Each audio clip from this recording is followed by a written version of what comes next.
You are being recorded. Just be aware.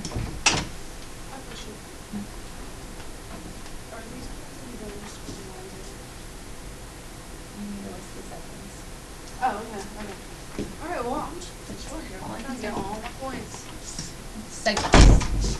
All right, first vocabulary term is the negation. The negation of a statement has the opposite truth value. So, for example, today is Thursday. The negation would be today is not Thursday. Basically inserting the word not or taking out the word not and making it the complete opposite. The notation for this is a squiggle in front, squiggle P. It stands for negation P. The reason you have to know this word is because the inverse and the contrapositive use the negations of the statements as well as some of them are flipped. So write the negation of each statement. Angle ABC is acute. We would say angle ABC is not acute. You do not want to get fancy and say angle ABC is obtuse. That would be wrong because it's not necessarily obtuse. It could be right or it could be straight. So you just want to say that it is not acute, just inserting the word not. What do you think the next one would be? Lines M and N are parallel. So taking out the word not. Now example 3 has symbols, so we're going to have to use symbols as well. So what do you think the negation of the measure of angle Q is greater than 30 would be? What would be the negation? Mary?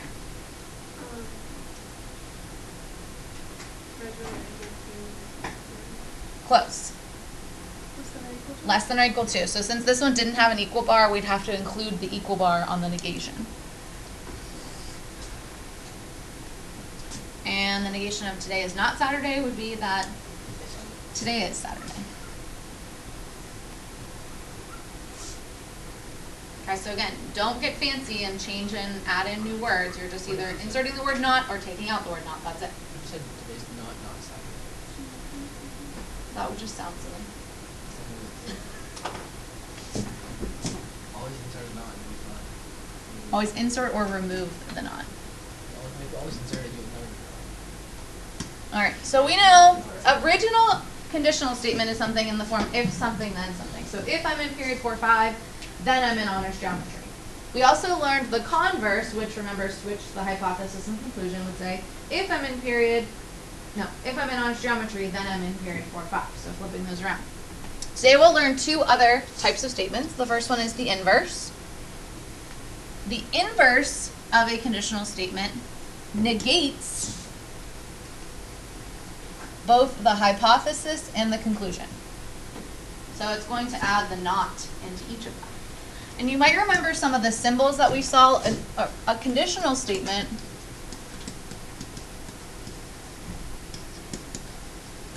the original one was P arrow Q. If P, then Q. If something, then something. So the inverse is going to negate each of those. It keeps them in the same order though. So the inverse would be negation P, arrow, negation Q. So if I am not in period 4-5, then I am not in honors geometry would be the inverse. Just inserting the word not into both of them or removing it. So changing that truth value. And the next one is called the contrapositive. Contrapositive. What the contrapositive does is it switches and negates.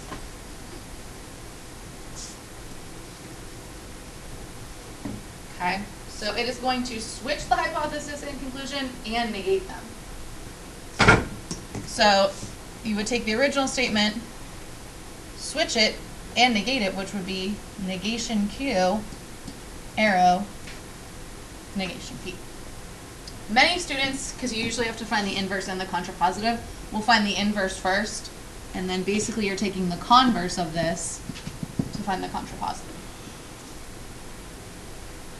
And we are asked to find some truth values of the statements. So, example 5. Write the inverse and contrapositive, give the truth value of each. First of all, let's read the initial statement and see if it's true or false. If a figure is a square, then it is a rectangle. Please excuse this interruption. Today is a blood drive. Any student who had made an appointment to give blood, please do so at any time during the day while they're here. Again, today is the blood drive. If you've made an appointment, please go ahead down and give blood. Thank you. All right, if a figure is a square, then it is a rectangle. Do we think that's true or false? True. It is true. A square has 4 congruent sides and 4 right angles. A rectangle has 2 pairs of congruent sides and 4 right angles. So technically, a square is also a rectangle. So it would fall into that classification too. Now, it does not work the other way around. If we were to switch this and say, if a figure is a rectangle, then it is a square, that would be false. Okay? Because that is not as specific.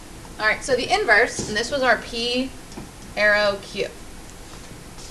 So the inverse, again, negates each of the statements. So this would be negation P, arrow, negation Q. So we're going to say if a figure is not a square,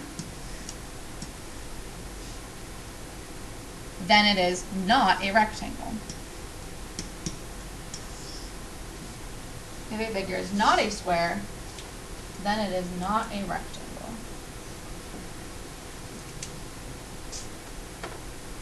Do you think this is true or false? Remember, to prove false, you can think of a counterexample as easy as way. If a figure is not a square, then it cannot be a rectangle. False. That is false. If it's not a square, it could be just a rectangle. And then our contrapositive is to negate the hypothesis and conclusion and switch them. The easiest thing to think about is that you're just going to switch the inverse. So this will be negation Q, arrow, negation P. Now, you do want to keep the phrase if a figure at the beginning of it, so you're not moving that part. So you'll say if a figure is not a rectangle,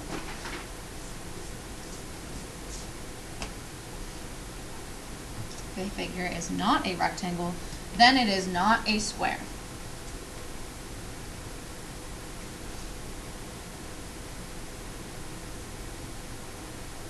If a figure is not a rectangle, then it is not a square. Do we think that's true or false?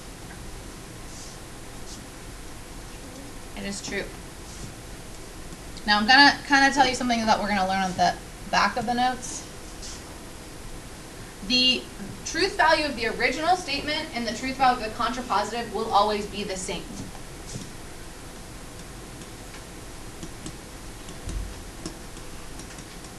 They're called equivalent statements. So the original statement, P arrow Q, and the contrapositive, which negates and flips both of them, will always have the same truth value. And sometimes that helps you whenever you start writing in knots and some people start overanalyzing. You might just want to match the truth value from the original. Okay, I probably wouldn't put one like this on the quiz because we haven't done our quadrilateral unit. That's chapter 6. But the next one definitely, because you do know this vocabulary. So see if you guys can find the truth value and write these. If 2 lines are parallel, then they do not intersect.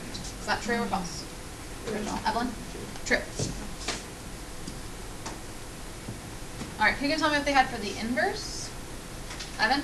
If the 2 lines are not parallel, they intersect. Good. If the 2 lines are not parallel, then they do intersect, or then they intersect. So you are inserting the word not here, and you are taking out the word not there. Is this true or false?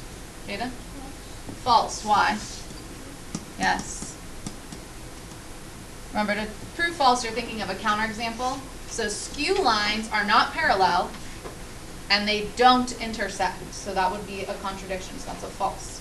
Jackson? Can you ever have a question with all 3 true? Yes, you can. And then our contrapositive flips this around. Make sure you don't say if they intersect. You want to say if 2 lines. You don't want to start a sentence with they when we don't know what they is talking about. So if 2 lines intersect, then they are not parallel. Is that true or false? Right? True. Remember that the original and the contrapositive have to always have the same truth value. Alright, so that's kind of a little spoiler alert of what's on the back of these notes, but we will practice writing a conditional inverse and a contrapositive on our own. So the vocabulary word back here is equivalent statements. Equivalent statements have the same truth value.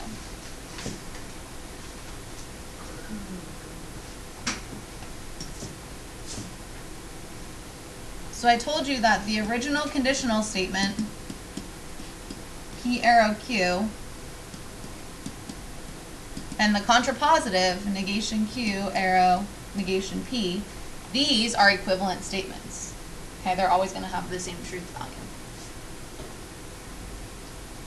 And then this just tells us a little bit more about that. The statement and its converse, which is just switching the hypothesis and conclusion, they can have different truth values. So one could be true, one could be false. They could be the same, but they might be different.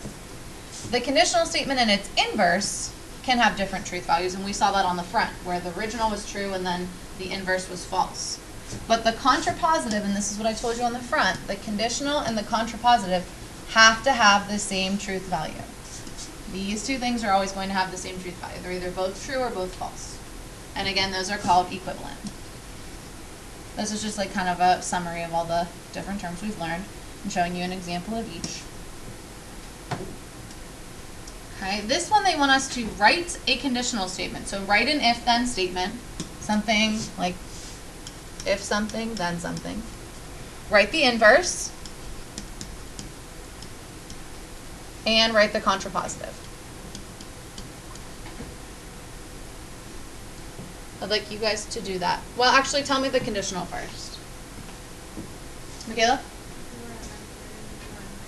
Yes, always start on the inside of the Venn diagram and work your way out, because this circle is inside the big circle. So if you are in 9th grade, then you are in high school. Or if you are a 9th grader, then you are in high school. I think I put if a student is a 9th grader, then they are in high school. And that would be true. We're not going to go through all the possible scenarios that like 9th grade is in the middle school at some districts or whatever, which in general I did for here.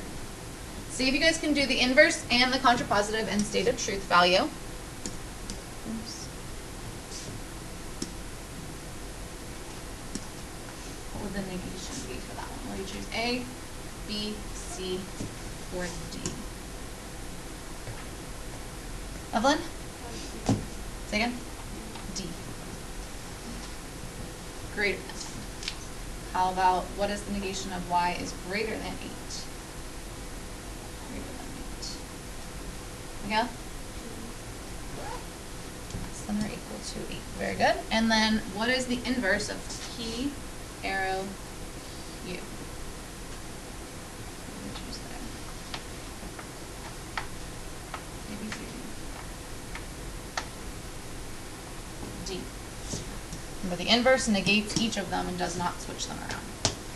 All right, so you guys can get started on the homework while I pass back your quizzes from yesterday.